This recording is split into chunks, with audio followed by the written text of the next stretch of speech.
guys, and welcome back. Today we're going to be discussing the book and the movie The Green Mile. I'm going to tell you some facts about the book, some facts about the movie, some similarities and differences between the two, and then I'm going to give you my opinion on which one that I thought was better. So I'm going to get started first with some facts about the book. The book was published in 1996 by infamous author Stephen King.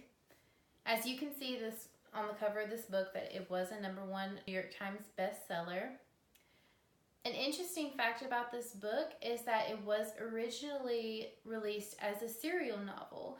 So it was published into 6 different mini novels from March to August of 1996. It also won the Bram Stoker Award for Best Novel in 1996 as well. And this book is also rated as one of the top 10 Stephen King books made. So it's definitely worth the read. The movie was released very shortly after in 1999, and it features famous actors such as Michael Clarke Duncan, who played John Coffey, and of course Tom Hanks, who plays the main character Paul Edgecombe, and we also saw Tom Hanks earlier when we discussed Forrest Gump. One interesting thing about this movie is that the nursing home that is featured with older Paul Edgecombe is actually located in my home state, North Carolina. So a good part of this film was filmed here in North Carolina, and I thought that was really cool because I had absolutely no idea until I did some research on it. Alright, so some similarities between the book and the movie.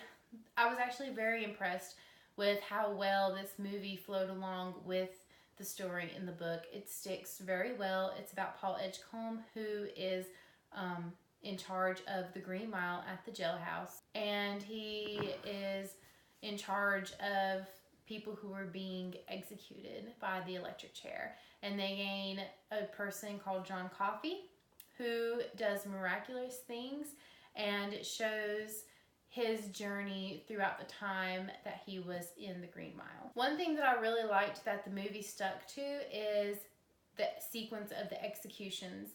Of course, John Coffey was last, and you see the execution of Delacroix before him. But interestingly enough, there was another execution before Delacroix, and it was Bitterbuck.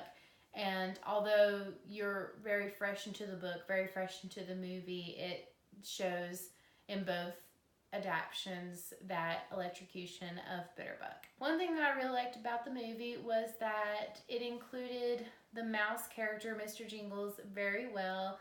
A lot of the book kind of focused around Mr. Jingles' presence in the Green Mile, and the movie did a really good job of including him in that as well. The ending of Percy was the same in the movie.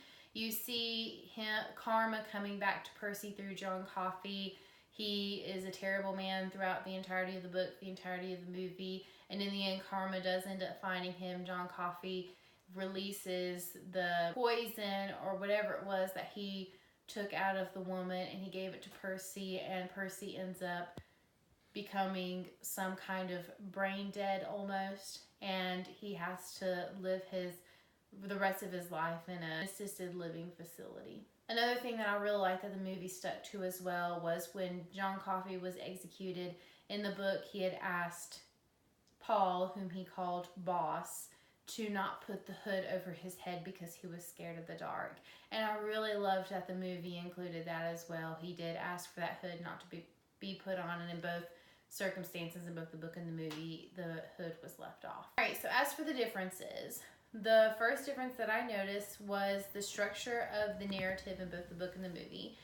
In the book, Paul is writing down all of his memoirs. He's creating a somewhat journal for people to read, and he gives these written memoirs to Elaine for her to read. In the movie, instead of writing everything down, he's just telling her the story of his life. One thing that I didn't like that the movie just completely left out was older Paul, when he was living in the nursing home, was bullied by one of the orderlies that worked in the nursing home.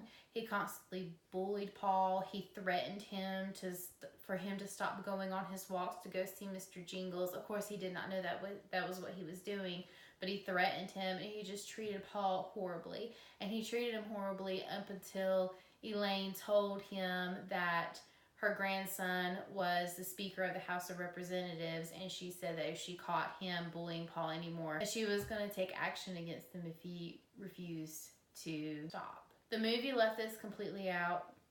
I didn't even mention any of this happening, so I was really disappointed to see that that was not in there. Another thing that the movie didn't really go on track with was Delacroix's death. In the book, as you can imagine, with it being a Stephen King novel, his death was way more graphic. It was described very much more horrifyingly. It was very detailed, and it was just very gruesome and awful. In the movie, you know, it was kind of more PG'd.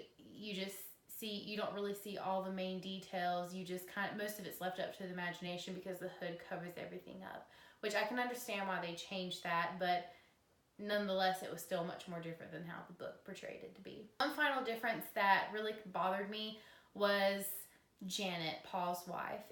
In the movie, it mentions that she had died, but in the book, it goes into way more detail about how she died. In the book, she was in a car accident. She died in Paul's arms, and Paul at that time begged for John Coffey, who had died many years previously by execution. He begged him to bring her back to life, and as he looked up, he saw the ghost of John Coffey. And this was completely left out in the movie.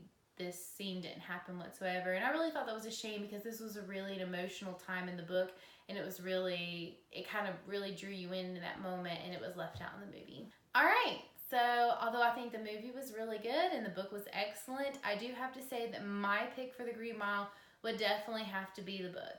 Stephen King is very worldwide known for a reason, and this was a complete masterpiece. I hope everybody gets a chance to read it. If you like Stephen King and you have not read this book, please read it. It is really good. It's an excellent read. It's a good page turner. It's a very good thriller. It's a really good book. If you have read the book and you haven't seen the movie, I recommend you all to watch the movie as well, but please definitely read the book. It was really good. You will not regret it. Alright, so thank you guys for watching. Did you guys read the book? Did you like it as much as I did? Did you like the movie better? What other Stephen King novels did you like? Thank you all for watching, and I'll see you all guys next time.